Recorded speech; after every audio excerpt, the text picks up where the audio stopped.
Good day, everybody, and welcome to another edition of the Military and Foreign Affairs Network. I am your host, the voice of reason. Today, in this video, I felt that it would be prudent to do kind of a Q&A in terms of some of the comments that have been left in the Russia-Ukrainian war comment section as I do these videos. And I'll start with the video that I did today, and I'll try and directly answer some of these comments that have been left. And I'm just going to go from basically the newest comment down to some of the oldest comments, because I felt that it does merit talking about some of these comments and trying to answer what has been commented on. So we got here, let's see, unless you're taking on a NATO alliance, Russian military equipment is amongst the best in the world. The US, UK, and European countries have not fought a war against an advanced enemy for decades. Okay. Well, I will disagree that Russian military equipment is among the most advanced in the world. Look, the Russians have some quality military hardware, but especially when it comes to the air component of what's happening right now in Ukraine, the performance of the Russian Air Force has been very poor.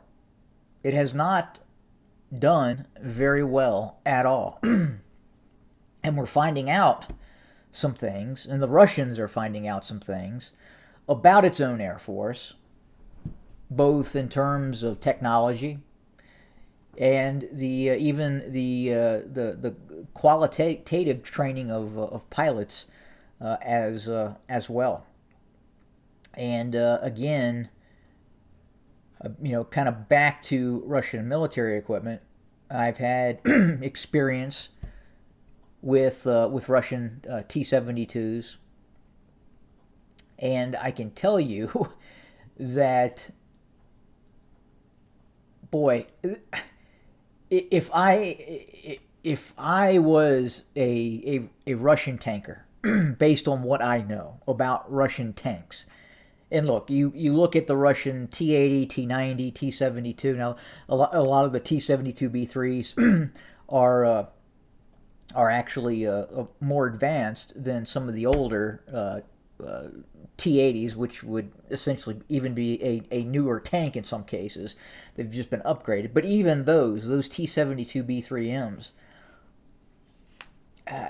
I believe it's a flawed design. I don't believe it is a good tank for crew survivability. And most importantly, when you're out in the field, the Russian tank is incredibly uncomfortable.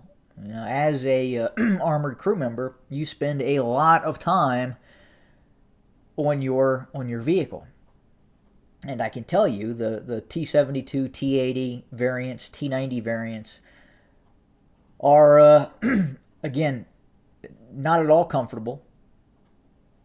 And the quality of the engineering of those tanks isn't very good. Just my belief, I do not believe it is a very good design, especially in terms of crew survivability. The Russians created those vehicles to have a very low silhouette, and the thought process was that having a low silhouette would make it harder for U.S. tanks to hit the Soviet tanks. Just a smaller target. But as technology has advanced, I can tell you it's not any great feat to hit identify and then hit a Russian T-72, T-80, what have you, at 2,000 meters. It's just not. The Air Force, the Russian Air Force, again, you had the collapse of the Soviet Union. And even prior to the collapse of the Soviet Union, the Russians were not pursuing the same type of doctrine as Western nations, especially the United States. I think a textbook example is the use of targeting pods and just how important targeting pods are. Not just for targeting a system on the ground or tracking a target in the air. And the Russians have not pursued that technology. They are not fielding targeting pods.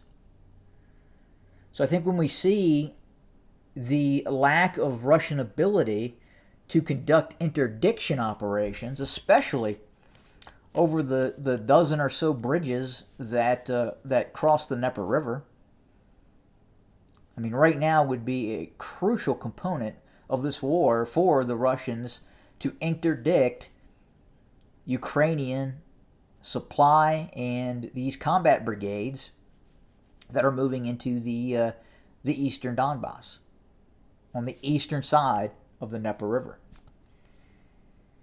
But just based on what I know and my experience, the Russians do have some quality equipment, but I would say by and large, Western equipment is superior to what we see the Russians deploy. Now, obviously, the Ukrainians use a lot of Soviet era equipment, but at the same time, they're starting to field more and more Western systems that have been working very good. But I don't think you can just blame everything on Russian equipment per se. Again, there's a lot of other issues factoring into this current fight. Let's see here. The Ukes must be moving the bulk of their forces by road. The convoys must be 100 miles long. Why aren't the Ivans destroying them rather than let them build up for an offensive? You know, it's a great question. And I think it's a question that a lot of people who have been analyzing this conflict has been asking the same question. And that goes back to what we just talked about in terms of the Russian Air Force. Let's see here. Well, I appreciate it. We got that was a comment. Ukraine already had hundreds of fighter jets, including the MiG-29, which have been shot down. Some nearly 50-year-old F-16s aren't going to make much of a difference. Yes, if Ukraine receives a 50-year-old F-16 that has not been upgraded and additionally has not received the proper piloting training in the time in cockpit, the time in the air. And what I mean by upgraded F-16s, I mean F-16s that have received some of these Lockheed Martin targeting pods. The sniper. The advanced sniper. In conjunction with proper armaments. AMRAAMs, air-to-air missiles, next generation Sidewinders.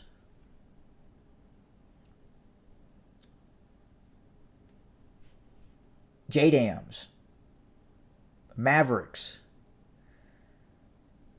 those sorts of systems that would be given to the Ukrainians undoubtedly.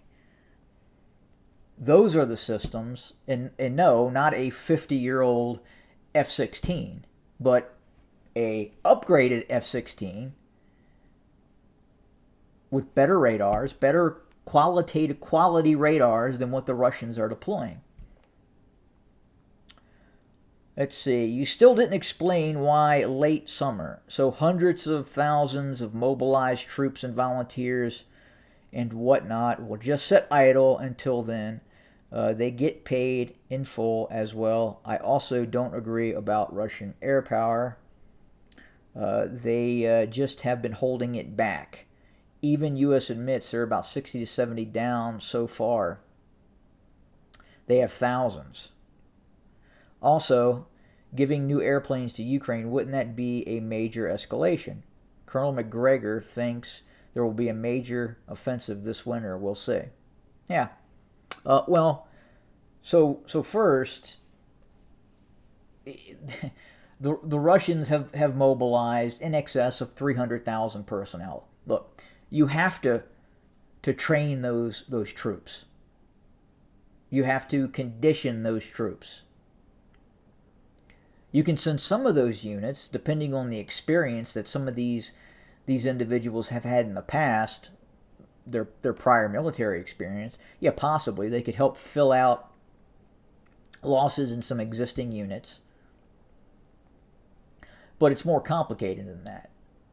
The Russian logistical system is having challenges right now.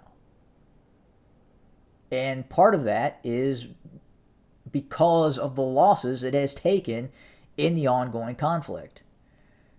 So it takes time for the Russians to prepare for and then launch said offensive operation. I look back on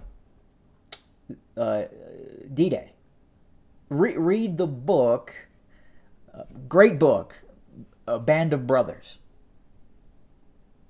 about the 101st Airborne before it goes to Normandy.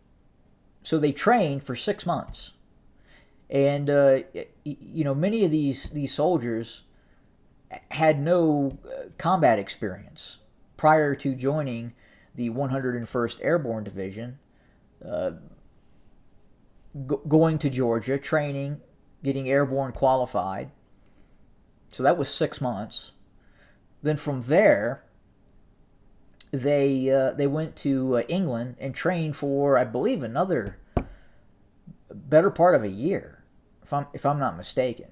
But again, I guess my point being, you've got to train and you have to prepare. You have to do these things. Logistics are incredibly important. You just can't say, I have 300,000 troops and I can do what I want with them. It just doesn't work like that. And then, Russian air power. Again, we could go. This could be a multi-day symposium about the Russian Air Force. Even the Russian Air Force and personnel in the Russian Air Force have been talking about the deficiencies in the Russian Air Force. This is a open source, known issue, without a doubt. And part of that is, I don't want to blame it all on the Russian Air Force, but you have to understand as well, as I've talked about before, the Ukrainians are getting massive amounts of assistance from the West. When a Russian aircraft takes off and gets close to the Ukrainian border, the United States can see this. And in real time,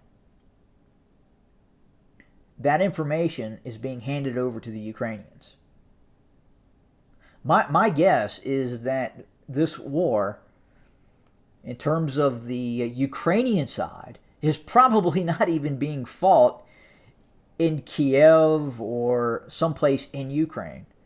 I would wager it is the command staff for executing operations in Ukraine is probably in Western Europe. There are Ukrainian liaison personnel directly talking to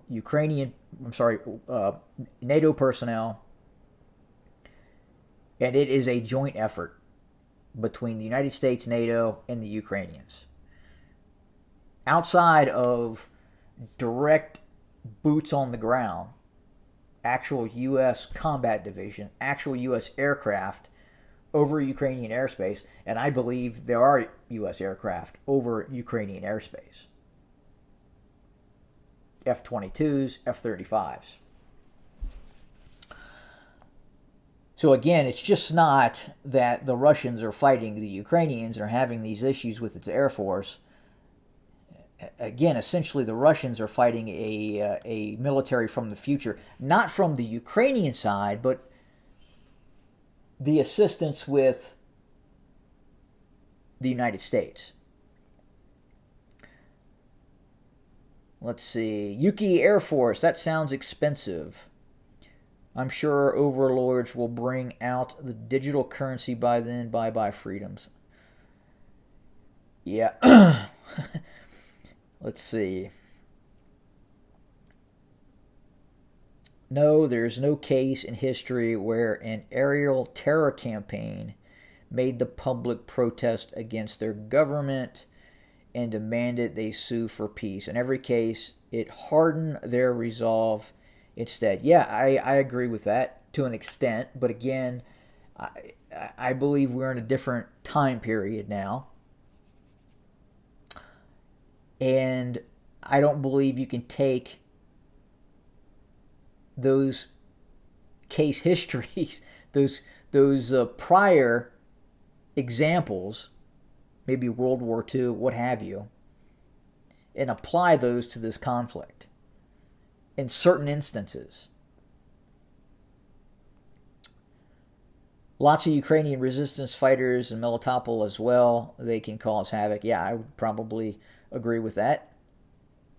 So Russia doesn't fight like NATO, so that means equipment is junk. Okay. Well, you said it, I didn't. No, not all their equipment is junk, but I would say that, again, me personally, I would not want to be in any fielded Russian main battle tank in this war. And especially not Russian main battle tanks dealing with javelins, dealing with in-laws. The Norwegians are now supplying their version of the Hellfire, TOWs, and now the Brimstone and the Brimstone 2. Again, it's just the technology is so far ahead of what the Russians are deploying right now is the challenge.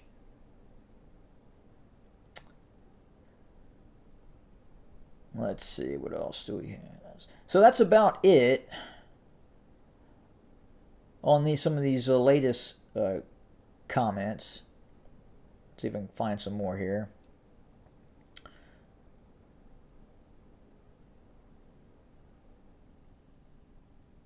But anyway, I think the big issue right now for a lot of folks commenting is, one, they don't believe Russian equipment is junk. And yeah, again, I think junk is a harsh word in certain circumstances. Obviously, the Russian Iskander is performing well. Its cruise missiles are hitting targets. At the same time, the Ukrainians are able to keep an eye on these systems and attack these systems, or at least the cruise missiles, as they're inbound. And again, that is because the United States is providing that information to the Ukrainians. But there's several very good very well composed videos about the deficiencies in the Russian Air Force. There has been, I think, a reasonable analysis of some of the deficiencies in the Russian ground forces, especially the lack of infantry support. I mean, we know with absolute certainty there are Russian units, and this has been very well documented, that in some of these motorized rifle battalion tactical groups, the BMP-2s, the BTR-82s, the BMP-3s, in many cases, don't even have infantry in those vehicles, and sometimes 2 to 3 infantry personnel in those vehicles. And again, preparation.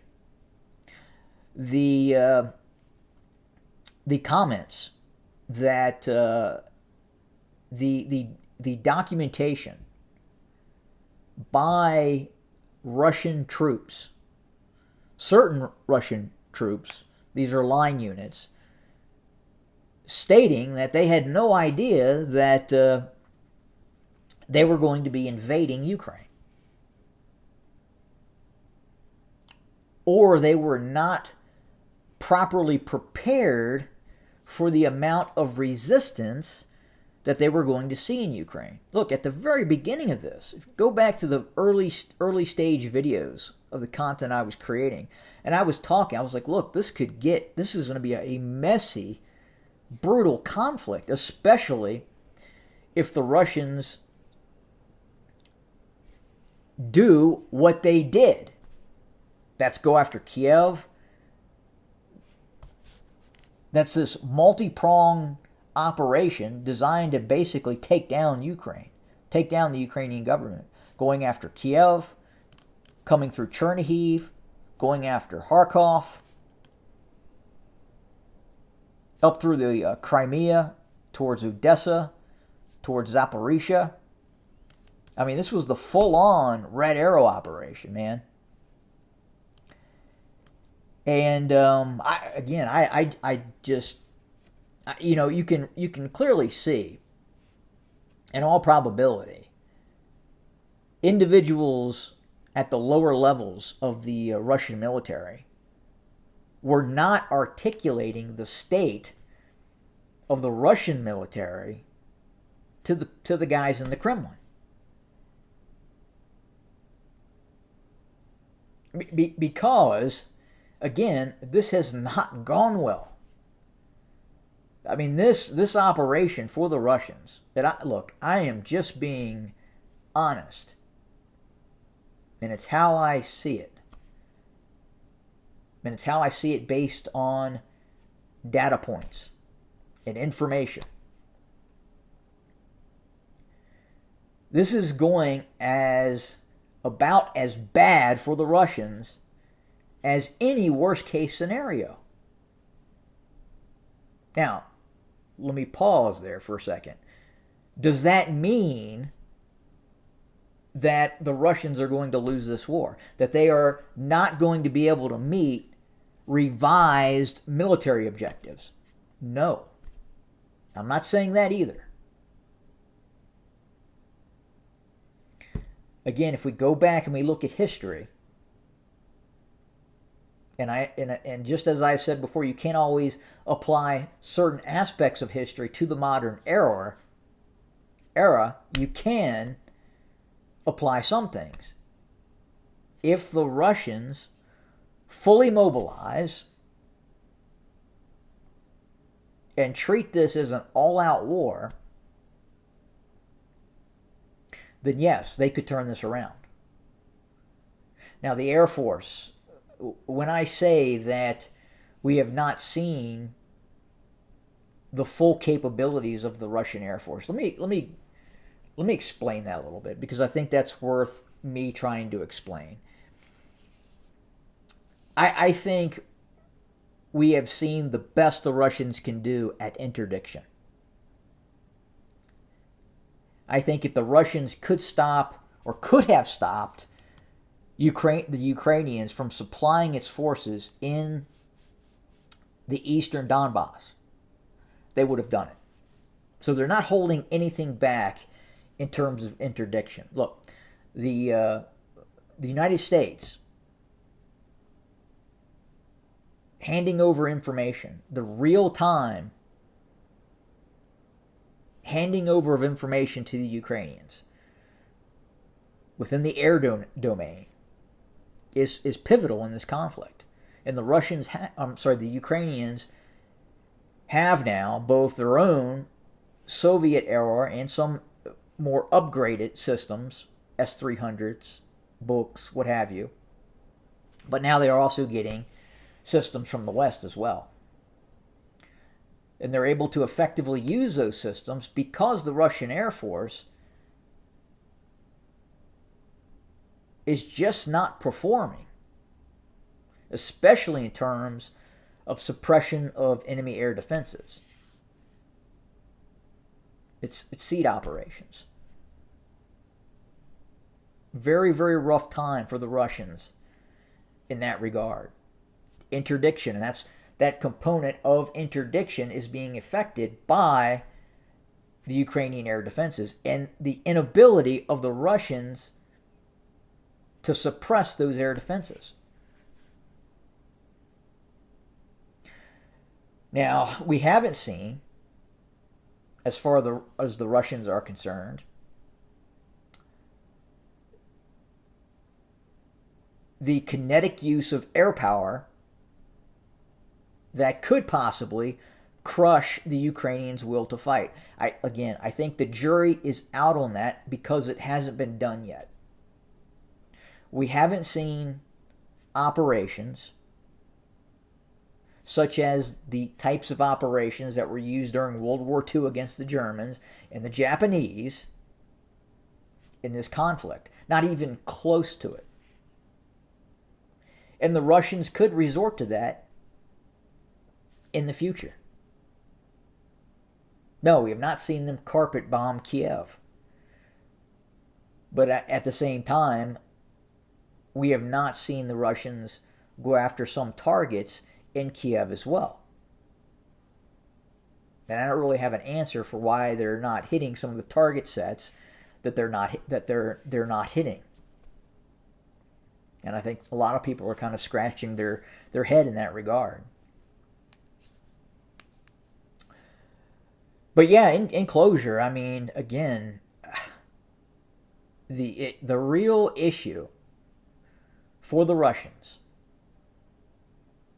the two big issues, the elephant in the room is the performance of the Russian Air Force.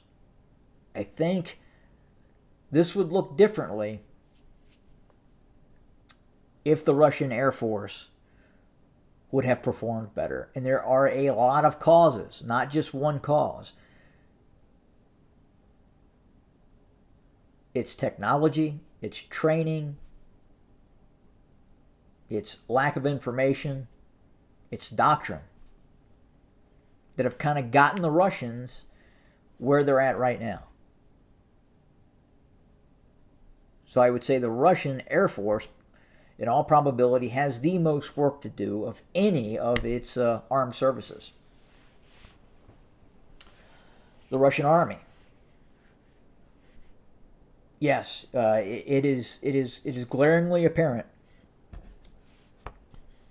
that that Russian technology lacks behind the West.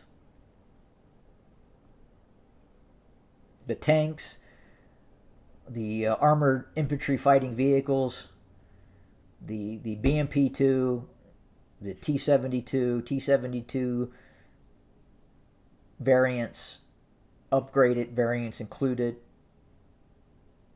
T-90s, T-80s. These damn things are death traps. And again, it's not just the Russians, the Ukrainians as well. We've seen it on both sides. But the Ukrainians are being provided massive amounts of these very good, high-tech anti-tank guided weapon systems. Javelin, In-Law, Brimstone, TOW, Hellfire. I mean, you name it. The Bofors Bill, Bill 2. It's all out there being used. So the Russians have lacked in active protection, and I think also the again, crew survivability. I firmly believe that, and it kind of goes into the realm of the BMP-2s and the fighting vehicles as well too. Now, obviously, could a U.S. Bradley survive a hit from a Javelin? No, it couldn't. Nor could an Abrams on a top hit. But the possibility of crew survivability is definitely increased, at least in the terms of the M1 Abrams. I mean, I knew that for a fact. So we'll continue to monitor, we'll continue to report, and I'll go back in here and we'll do some more addressing some of the comments. But yeah, it's going to take a while for the Russians. It's going to take time. It's going to take continued mobilization efforts, not just in terms of the recruitment of troops, but the repurposing of its industry. It's going to have to convert civil industry and repurpose it for military use. I mean, look, if it wants to win, if it wants to meet revised military objectives, and whatever those are, I would say taking control of the eastern bank of the Dnieper River, all territory, which, if the Russians are able to do that, this area, everything east of there, that could be articulated as a Russian victory. But obviously the status quo right now is not that. And I stand by my analysis that if the Ukrainians are able to mount a successful offensive operation and take control of Melitopol, that is going to be the nail in the coffin for the Russians. I absolutely believe that. Now, if like I said in the previous video, if the Russians can stop that offensive by the Ukrainians, and the Russian continue proper mobilization efforts, and also they let the military fight the war, then I think this could turn. And I think it could turn pretty quick for the Russians too. And we can eliminate the possibility again of escalation. I think NATO, for all intents and purposes, has crossed that red line. Now, I would wager that the Kremlin is not taking action against NATO because it knows it can't right now. It has to get its act together in terms of military capability. It has to repair itself, revitalize itself, and then possibly late summer, we might see something. But I've gone on long enough. It's been great. It's been awesome. We will have more very, very soon. Continue to comment. I will try to continue to answer. Have a good day.